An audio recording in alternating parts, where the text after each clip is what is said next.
Hello, welcome to another edition of the Ultra Confusion Hangout. I am your host, Charlie, and I'm joined once again by the prolific coder himself, Zealeus. Yeah, I'm super excited to see that Charlie is still alive and has power and internet, and that the apocalypse has not come down to Charlie's neck of the woods. Yes, the apocalypse came right through the neighborhood, apparently, because I was without power until, oh man, it's Saturday. Was it Saturday morning? Or maybe it was Sunday morning. I don't remember. But it was How'd a your long food ass do? time. Did all your food spoil? Yeah. Oh, sadness. Yep. Sadness. And then, of course, today will be the first full day of having cable and internet at the house. So Woo, civilization! just the time for this Google Hangout. So See, the gods were looking out for us. There's like, Charlie needs internet! Let there be internet. yeah. All right, so folks, so real quick because Zealeus asked about it, so I'll just tell you, yes, we are broadcasting from a slightly different location than before. I do not understand. It is the same room. There are no blinds behind my head, Really as throwing is me off. customary.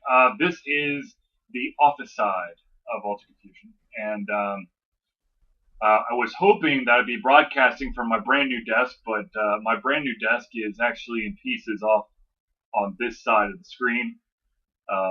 Just take my word for it. What kind of desk is it? It is called a Techni Mobili. It's an L-shaped desk. An L desk! I can get that. I can get behind an L desk. I just have a straight up wood table from IKEA. Yeah, well, I've got this other desk. That's what the laptop's sitting on right now. That's been basically my computer desk for longer than I've known Zealeus. Is that the one that does that like whoop springy thing? No, it's the black one. You've had that for a long time, yo. Yes, I know. Anyway, so the black desk is actually going to stay, but it's going to become my printer desk. Yes, everybody needs a dedicated printer desk. Indeed. Well, my printer's been sitting on the ground since Sad last printer, July, looking so. rust. So, anyways, okay. So, I know that everyone's not all that interested in learning about the Ultra Confusion Office until it's all together. So let's skip on to the next thing, shall we? And the next thing, actually, let's get down to a bit of news that just happened recently. Zealeus was kind enough to actually post it on the website. So I'll let Zealeus give you a little bit of a taste of what has happened post E3 to a specific console manufacturer. Well, speaking of E3, so most people know by now, Sony at E3 was basically, look at us, we have two things going for us over the Xbox 360. One, we don't have always on DRM servers to check back in with the phone home. And two, you can do whatever you want with your used games. You can sell them, you can play them as frisbees, whatever. I know Charlie's still skeptical of this, but we'll just say that Sony was, look at us, used games, okay? And then they go in like, yes, Sony rocks. And anybody who's been on any kind of gaming website is all like, woo, down with the Xbox One, up with the PS4. Really because of those two things. And I get the fur over it. Like, I really do. I understand why people are up in arms. I get it. And I'm kind of an Xbox fanboy. And even myself, I was a little bit skeptical of the Xbox One on those two issues, right? Well, yesterday, Xbox did a complete about-face, and they're now like, guess what? You no longer have to phone home with your Xbox games. You have to phone home once when you're setting up your Xbox One. But beyond that, you can play games offline wherever, whenever you want. And two, used games are just like now. We can do whatever you want with your used games. So basically, Xbox One is back to square one of comparison to the PS4, which I think is pretty cool. So the big thing is still like Xbox One still costs more than the PS4. Well, as Mr. Charlie likes to point out at every chance he can get, but there's always a but. You still have the Eye or Move, whatever Sony's calling it nowadays, which is another $60. So really, you're looking at probably a $40 price difference if you're getting all that stuff attached. And I guess the big way I kind of look at the whole, do we want the Kinect, the One, what's the deal, is by the virtue of the Xbox or Microsoft requiring every single Xbox One owner to have a Kinect on their console, you're now also telling your developers, hey, the Kinect is something you can actually implement into your games because every gamer is gonna have this peripheral. Whereas with the Sony, well, who knows if they're gonna have it? Again, that's a gamer preference. I get. Some gamers don't want that, and that's fine. That's personal gaming preference. So if you don't want that, well, hey, still got the PS4. But all things are being equal, it is kind of funny because back in the day, I guess 5-6 years ago now, it was kind of the reverse. Where it's like, what? The PS3 is so much more money than the Xbox 360. Where now everybody's like the reverse. But as I look at it, say even $100 difference, right? If you're looking over the span of say 6 years for this console, the way I look at it is over 6 years. If you really want that Xbox One or the PS4, if you're looking over 6 years, to me $100 is worth it. If that's the console I want, that's just my own personal spin on it. So, any thoughts on Microsoft's complete 360, or some people are calling it 359 plus one? No, they're calling it the Xbox 180 now. The Xbox 180. Yeah. I understand they folded under the pressure, and to be honest with you, I think that was the correct move. I know a lot of people are like, "Oh my God, you ruined it! Now we won't have all these features that Microsoft promised us." I don't think it's not that they're stopping the ability to have your console online. If you still want that full functionality and you have an internet connection, you could still do all the shit that they showed you. It's just that this little piece, the gaming piece, has been tweaked to reflect basically the passion and betrayal that was spewed forth from the gaming community after E3. Well, the other thing I think it does too is, I know you've been kind of skeptical of Sony and what they're going to do with the used game policy because it hasn't been like the exact verbiage. This also really backs Sony in the corner now, where they have no choice but to have the free-for-all used game policy like they've had.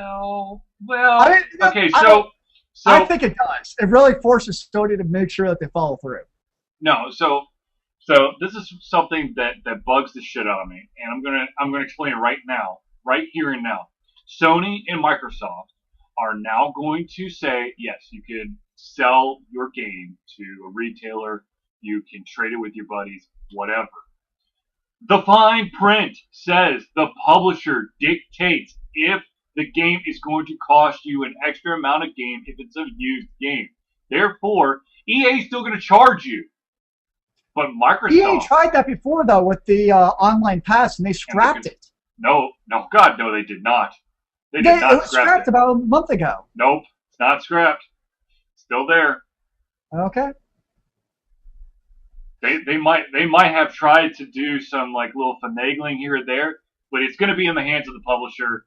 And to be honest with you, if you, the gamer, have a problem with that policy, bring it up with your publisher, and I'm pretty sure that they really want your money, so they're going to back off that policy as well, simply because if like gamers were to say ban or boycott specific games, that could spell a huge disaster for certain companies.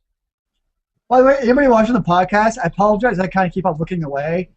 I am trying to make sure my cat is not like eat through my cords or try to scratch up my computer monitor or something. So I just kind of like, what are you doing, kitten? So right now she's trying to eat through a bag of chips, apparently. Yeah. Well then. All right. So, ladies and gentlemen, Zealeus and I had decided on the topic that we were very interested in discussing last Thursday, but of course, the storm to end all storms in Atlanta in the past, it's like 15 years, came raging through and knocked out my power. So, the topic of discussion this evening is microtransactions within games, how to do it and how not to do it. Now, I want to give a couple examples really quick. There are two prime examples for me on the iOS device. The first one is a game called Scurvy Scallywags. Scurry Scallywags was Arr, co-created by Ron Gilbert of like Secret of Monkey Island fame, and he was also part of the Double Fine Productions team until he left. So he's doing this new project. It's a puzzle RPG game in which you're basically portraying a pirate in a play that continues to evolve as the game goes on. Now, of course, what does microtransactions have to do with this game? what Well, to do? so with microtransactions in the game, what it does is it basically saves your high. You're going to run out of money at some point, and you want to continue the game, and so you're probably going to spend a little bit of money to gain a little bit of extra coinage so that you can continue your game. Because after you die, it's like an X amount of money. The majority of the time, early on in the game, when you come to continue, you're going to have collected enough gold coins through the puzzles to just retry without putting purchases on. So my deal is that Scurry Scallywags has done it right. It is completely it does not thrust the microtransactions at you ever. If you don't want to ever deal with microtransactions, hell, you probably won't even notice that there's the offer of microtransactions. Now that being said, they will try to help you out and go, well, you don't have enough coins, but if you need some, we can work out a deal. Now, there's another game that I reviewed for the iOS device called Fuzz Rush. It is basically you play the role of a squirrel that's trying to run away from winter. You're trying to collect acorns and try to get basically as far as possible. Now, the beautiful thing about this game, as Zealeus continues to screw with his camera, Sorry, is it really fuzzy on your end? yes, it is.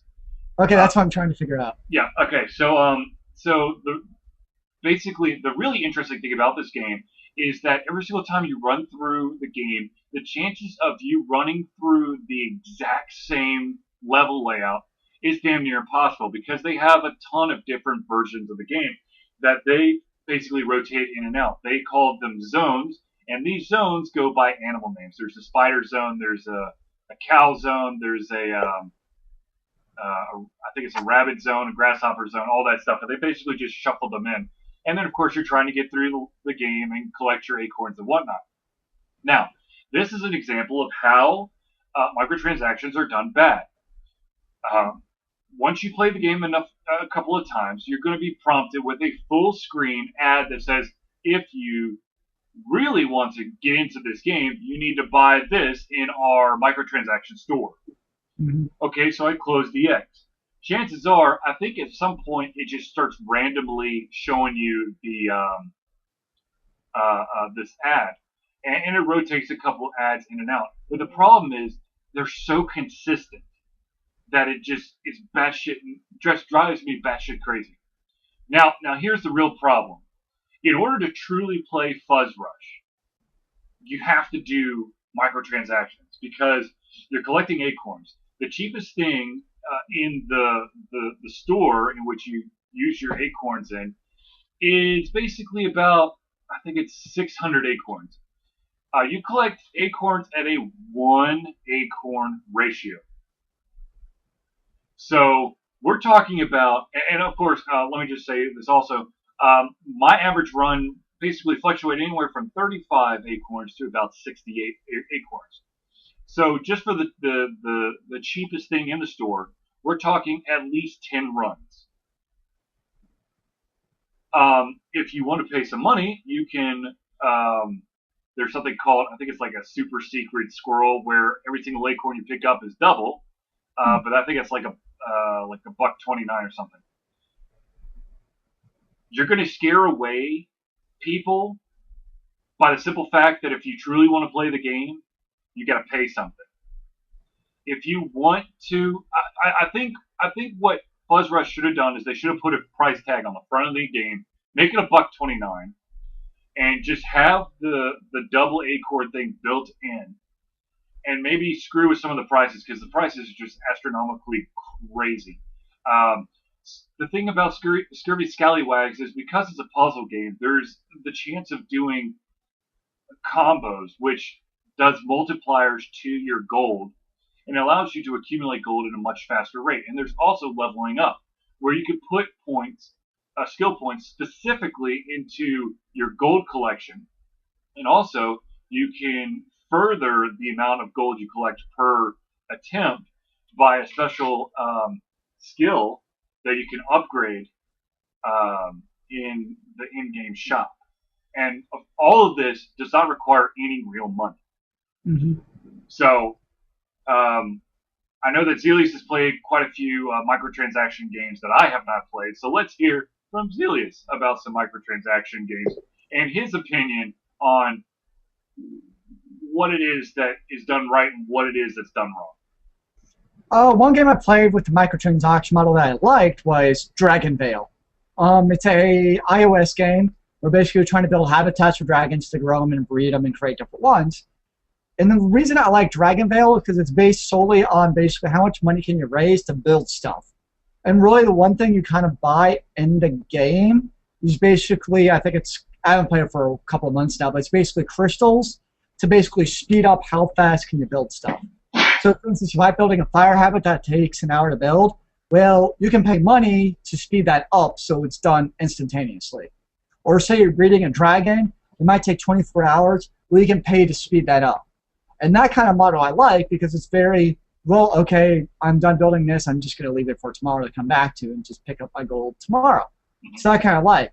The one that drives me crazy is a game like Oregon Trail, where you have, say, 15 action points, and you use those up very quickly, and then you just want you to buy more action points, buy more action points, buy more action points. That kind of game annoys me because when you get further in the game, basically by the time you actually get started doing anything, you've already used all your action points. And then you build up your 15 action points again. You're in the same, it's like a really bad cycle. You're just back where you started every time. So really, unless you buy those action points, you're not really going to get very far. Now, the other game I'm playing right now is Neverwinter, which is a free-to-play MMO, which means it's microtransaction-based. And the other game, I guess you could compare that to kind of, is Guild Wars 2. Granted, Guild Wars 2, you had to buy money. I mean, you paid, what was it, $50? But then they still want you to buy stuff in-game because there's no monthly subscriptions. Mm-hmm. As far as microtransactions go, I much prefer how Guild Wars does it over Neverwinter. Namely because Neverwinter really kind of handicaps you with some of the stuff you can do in-game unless you actually purchase it. For instance, bags to hold your inventory. There's no actual class in the game, or profession I should say, that can make bags.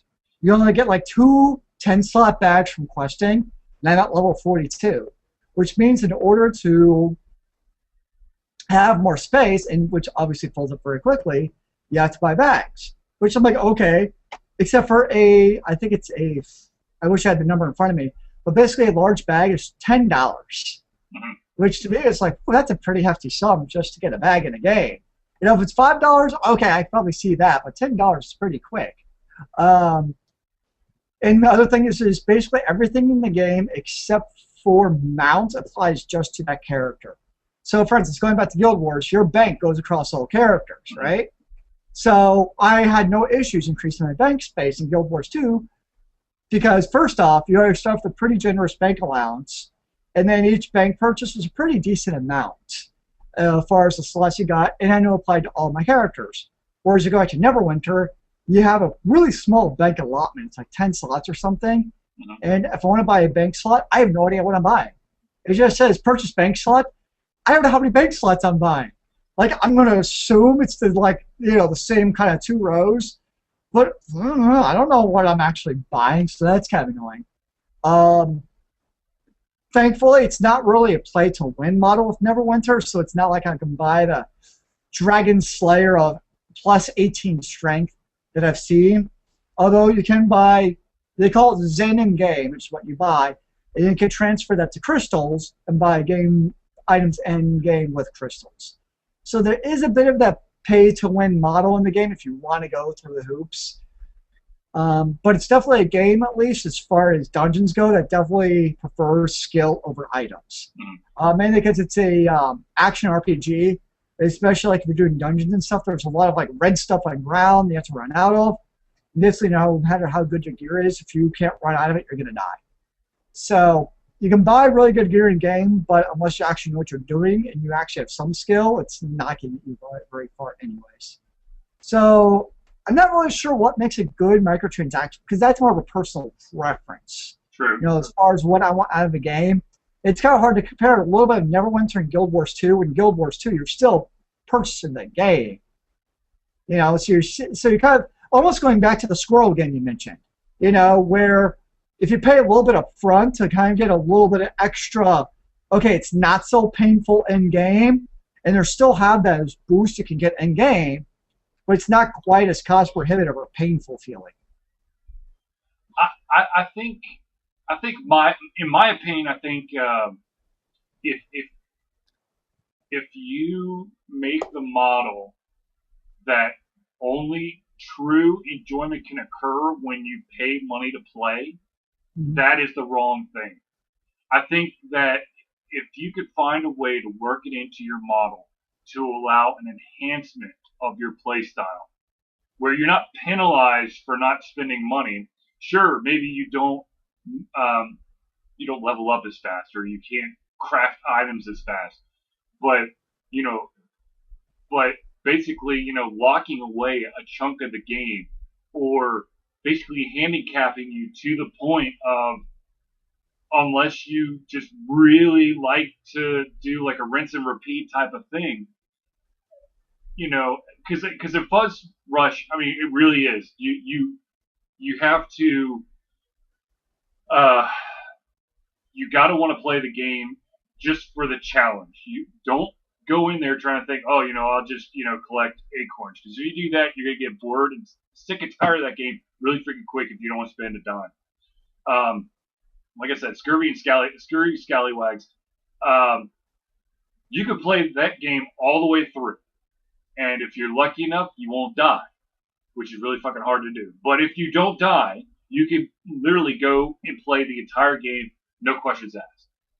And you're not at a disadvantage because you didn't spend money in their microtransaction system.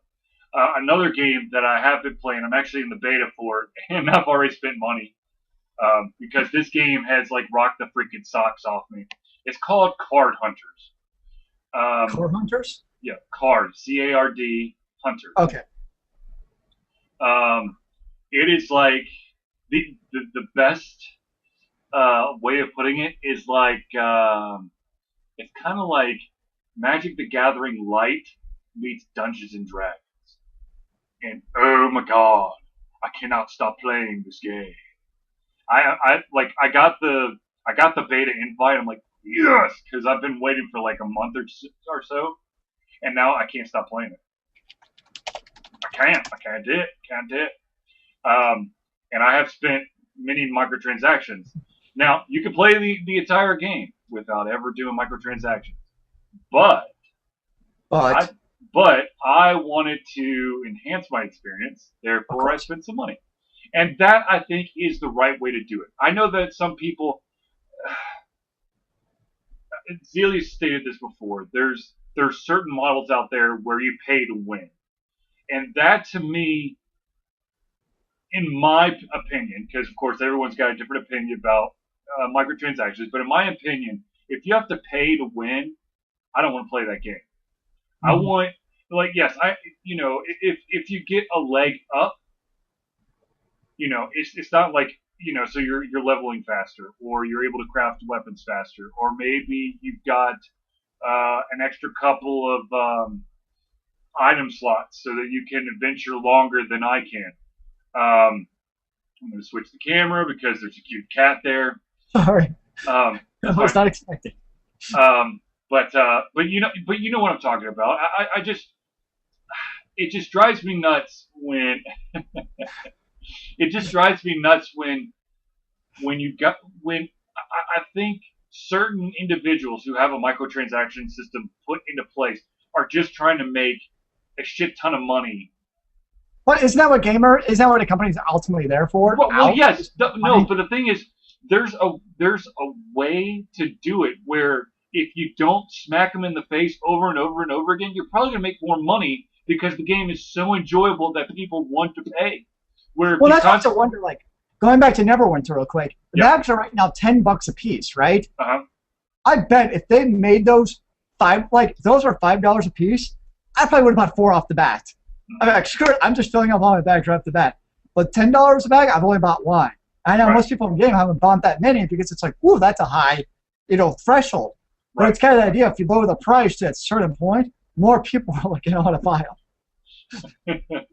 No. And you're right. I think be it the monetary amount that you have to pay for an item, or as is the case with Fuzz Rush, the amount that you have to collect in order to actually get into the game is so astronomically high that I don't think that some people think about a true balance. Mm-hmm. They just think, I don't know. I would be very interested to see kind of like a fluid economy, like like a supply and demand thing. If like everybody's willing to buy this, maybe like the price goes down instead of this stationary amount, where you're rewarding the players as a whole for. But is that what the trading post is for? Like in MMOs, at least, that's why. Because even like the bags to Neverwinter, you can still pay crystals and buy those off the trading post. So people buy that with Zen, which is the in-game currency, and then go and sell those on the trading post for crystals. So there is maybe a little bit of that, just a little. I don't see that very often in that game, though. But I know, like, most MMOs, like a Guild Wars 2 or a Diablo, I mean, not Diablo, a World of Warcraft, the trading post is huge with the in-world economy. I mean, there have been, huge studies done around just MMO economies, and how they kind of reflect, smaller economies or even larger economies with the supply and demand. And, the stories of one person going in and completely obliterating economy just because they buy up all the supply, so therefore they jack up the price. So I think you do kind of see that in games, depending on how it's set up. Right, that's true. I mean, I mean, one of the best examples of an in-game economy that truly fluctuates has to be EVE Online. Oh yeah, well that game's entirely based off of economy. It's just insane. I mean, they've actually got a real life bank that helps regulate that stuff. I mean, well, you want extreme circumstances, like EVE is always that. But like, what often you have EVE? This is true. Unfortunately, CCP, it's called CCP actually stands for Crowd Control Productions. They had a meetup this past Tuesday, and unfortunately I couldn't make it, but I heard it was really awesome. And of course, they are really loyal to their fans, with the exception of one of their expansions where apparently they were paying way too much attention on Dust 514 and kind of just went, oh, players want this, without actually asking if the players wanted that. But I mean, it takes a special person to truly get into EVE and stick with it. I've tried twice. It hasn't happened. I've tried 3 times. And I get into it, and it always comes down to the fact that it is an MMO that you play while playing other games. And it really is. I mean, because first of all, the space, when you do your jumps, I mean, when you have to do 28 jumps, you might as well go upstairs, make yourself a sandwich, get something to drink, But anyways. Then if you're sitting there mining an asteroid, it could take a while to fill up your cargo hold. Exactly. So anyways, I think we basically threw a bunch of stuff about microtransactions around. And I think that, I don't think, as Zealeus and I have basically discovered, there is no completely right way or wrong way to do it. There are definitely shades of in either direction. Now let me propose this question to you about microtransactions. We know that publishers don't like used game sales, right? Right. Do you think microtransactions are a way around use games? Because if you have microtransactions, it's an online-only game. Well, guess what? Now you have a way to lock people in, no matter what, no matter how old the game is. Um, hmm. I think that model is going to be utilized going on in the future. I don't know if that is going to be the perfect way to solve the used game epidemic that some people see. Um, but I, the thing is, with microtransactions, for some reason, you can get a like if you, the publisher or developer, excuse me, can get away with a little bit more with microtransactions because people are always thinking that because we're buying stuff, there's always going to be new stuff in the game, Mm-hmm.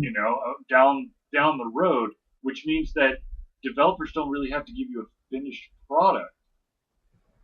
It's always kind of in beta. Right, exactly. And I think that, if you want to see it this way or not, episodic games, I mean, those are microtransactions.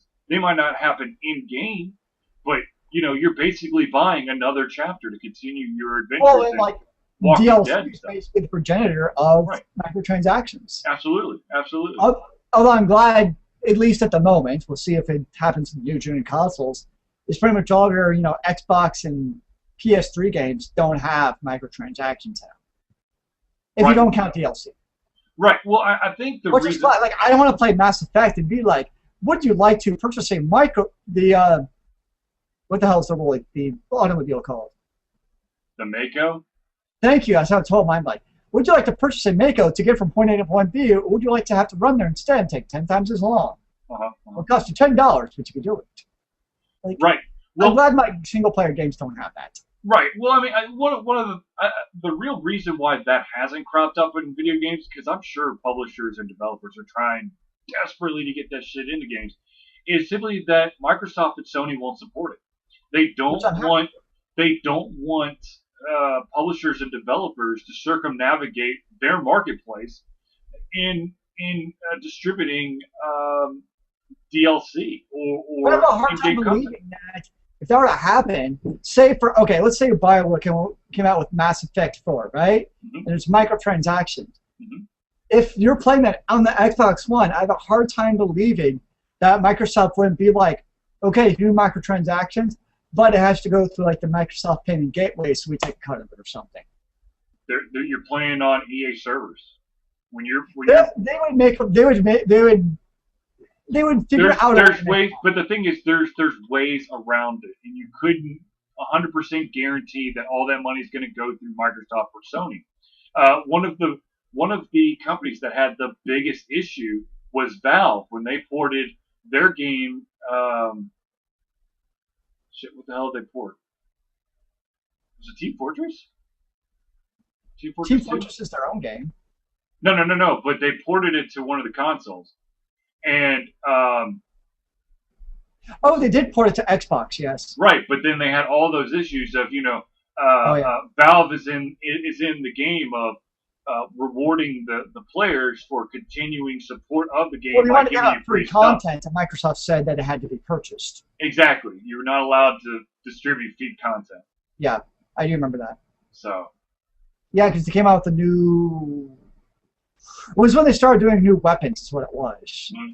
They started releasing new weapons, and that's when Microsoft was like, "Nope, it's not just the patch content." So I have a hard time believing that Microsoft couldn't build it into an Xbox One or the PS4 and the PS4 to have some way of going through the Xbox channel first.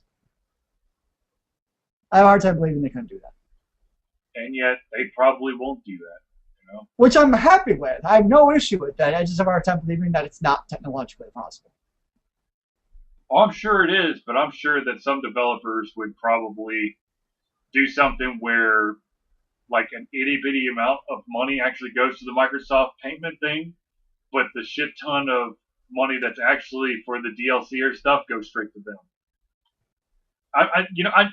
Look, I'm not saying that developers are all nice and they're all kind and they're truthful. Some of them are dirty, dirty bastards. But to be honest with you, there's probably very good reason why they're dirty, dirty bastards. Simply because developers don't get paid shit. I mean, at the end of the day, unless you have one hell of a deal with the publisher, you don't see a lot of money unless your game has your contract has a royalty incentive based in your contract. If you're SOL. Yep. Okay, so we talked a little bit about microtransactions. We talked about DLC, and now, of course, we're going to get to the part of what games we've been playing as of late. Now, Zealeus has already hinted that he has been playing some Neverwinter Nights, or excuse me, Neverwinter. So I'm curious to see if Zealeus is playing anything else, or if he's spending all his time on just that one game. That's currently about it for now. It's been Neverwinter. Yeah, I'm pretty addicted to the game. It's fun. Some of the dungeons are pretty difficult. Usually the last boss is pretty hard. Ouch. It's the kid likes to fight and nibble. Yummy. So yeah, that's usually the hard part. The last boss. But overall, it's a pretty fun game. Thankfully, they fixed some of the annoying things. They used to have it where it was basically free-for-all loot. So like, even if like I'm a great weapon fighter, for instance, so something could drop that's class specific to me, and other people could still need roll on it. Thankfully, they at least fixed that, where you can no longer need if it's not for your class. But it's kind of that awkward thing though, where you come in, for instance, belts. If I'm right, belts are like cross class. Any class can wear any belt. So you kind of start like a pickup group for your dungeon. It's kind of this like awkward thing, where it's like, okay, 4 people are going to agree on that belt, and you got that one person who's going to need it every time on it. But it's kind of the thing, like any class can use it, so just agreed on it, because we can all get to use it. So it's kind of sometimes awkward things like that happen. But overall, not too bad. Cool. Yeah. What about Charlie? What's your list of games this week? Okay, so I've already given away one. I've been playing Card Hunters. It is a web-based game, so I get to do it in browser. I, of course, been playing Scurvy Scallywags. Let's see here. What else have I been playing? Yes. On the PlayStation 3, I have been playing a game that's called The Last of Us. It is a zombie game, but it's not a zombie game. Where individuals, there's a fungus infection that has spread across the world. And people who are infected by it become mutated. Like zombies, but not zombies, but they're really zombies. But they're not zombies because they turn into basically walking mushrooms. But they're not really zombies, but they're zombies. Because they're not really alive. Their soul is gone, apparently. But look, to be honest with you, it's a phenomenal game. I don't want to say too much about the game because those individuals out there who have a PlayStation 3, you have to pick up this game. It's made by Naughty Dog. Naughty Dog is the company behind Uncharted. They do give a little Easter egg to Uncharted. I will say that, but I won't tell you what it is or where to find it.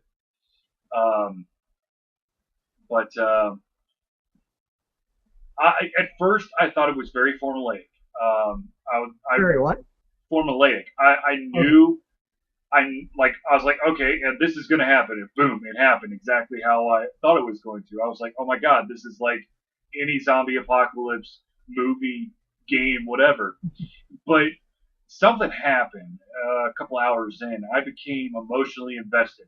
Not to the extent of Heavy Rain, but I want to see this game through, and the journey that I've been on, I want to continue on it.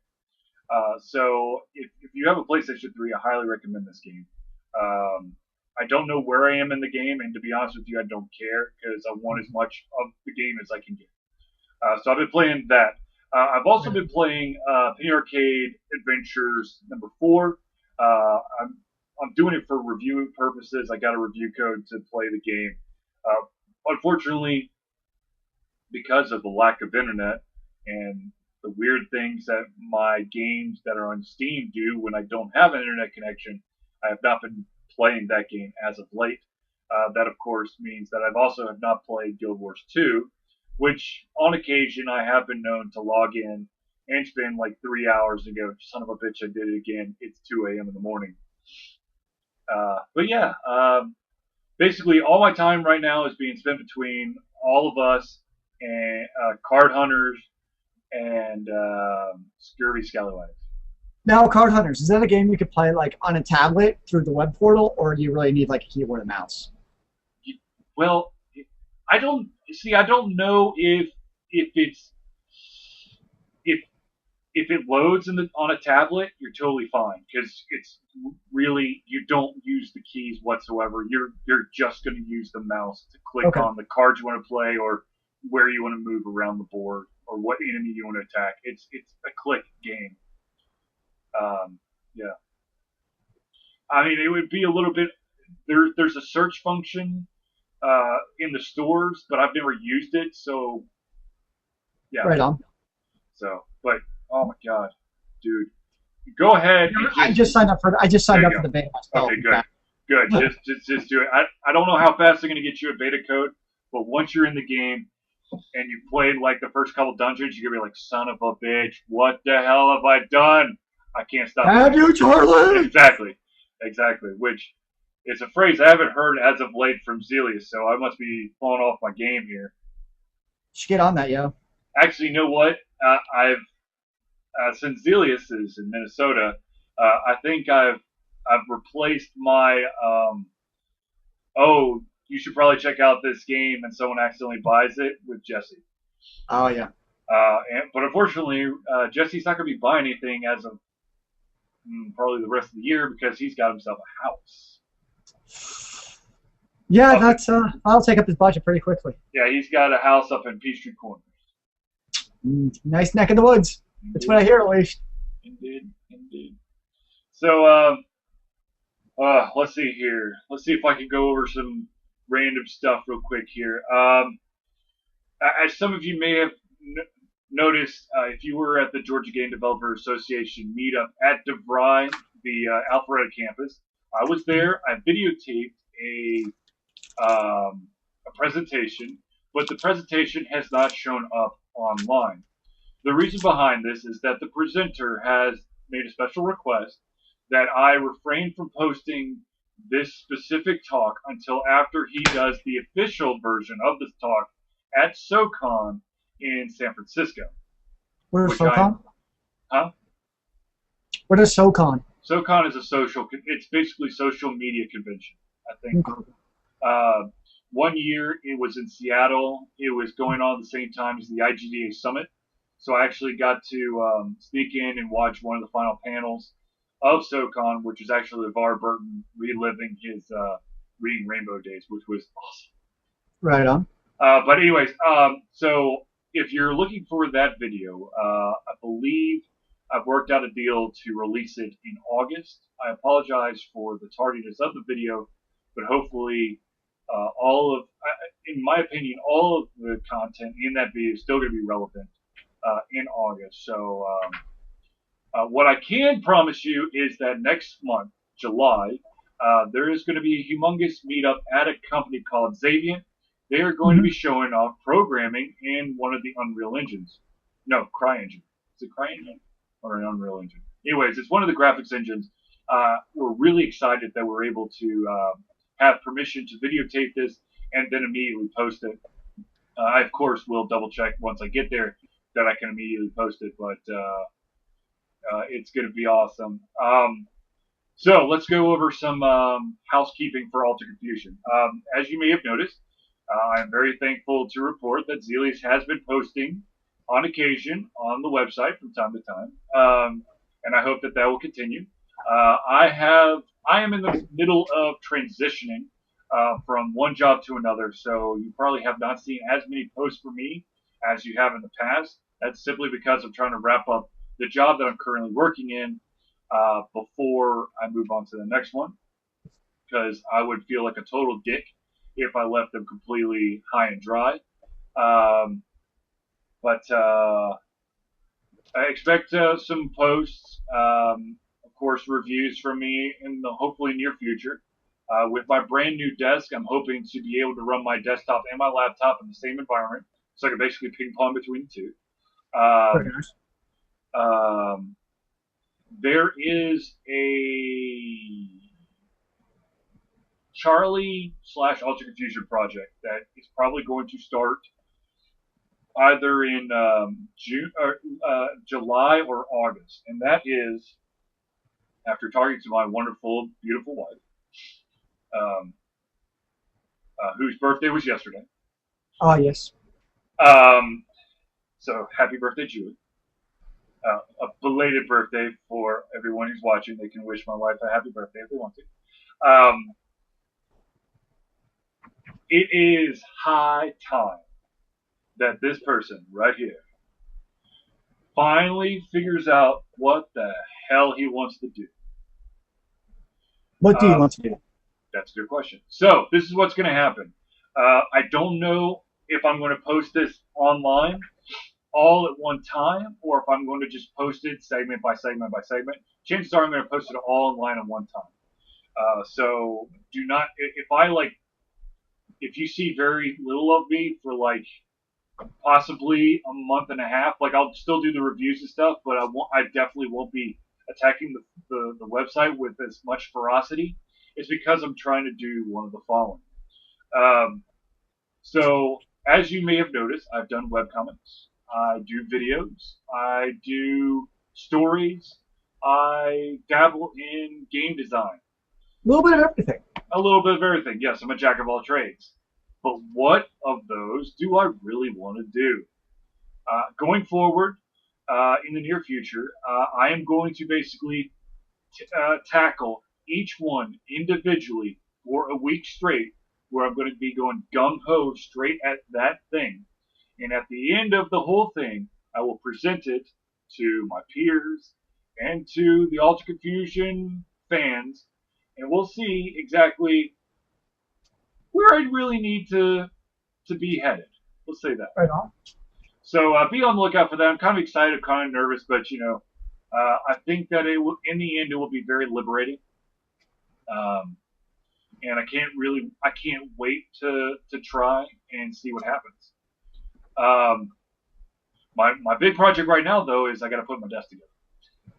That's a good project to start with. Gotta start somewhere. Yes. I have a third of the desk built. So. How much time does it take to build this desk? Oh, dude, it's a shit ton of parts. It's crazy. Yeah. It is a wee bit crazy. Let's see here. Was there anything else I wanted to say? No, I can't think of anything. Sorry. No, I can't think of anything. Charlie's brain is kind of shut down. Tomorrow is my last day at work. HR was nice enough to ask me what time I would like to leave the office, to be escorted out of the office. What would you like? Like, it can't be any later than 3:30 though, because the entire company is going bowling. I'm like, okay. You don't want to go one last bowling alley outing? I thought about it, but now I'm like, you know what? I'll take the hour and a half off and just come home. I hear you. So, for those who are interested in that crazy ass project, or you know what, I might just do like a, instead of trying to do it week to week to week to week to week, back. I might do it in a couple weeks. I might just do like a week solid of writing, and then take off a couple weeks, and then come back and do like a week of comics or something. I will tell you this: I will not be utilizing previous materials, so the comic will be brand new. The story will be brand new. The game design, I can't promise anything. Zealeus knows what I'm talking about. I might fall back on some information that I might have to blow some dust off of, but I might be going there. But yeah. So anyways, enough chit chat about crazy future projects. There's another project that I'm doing.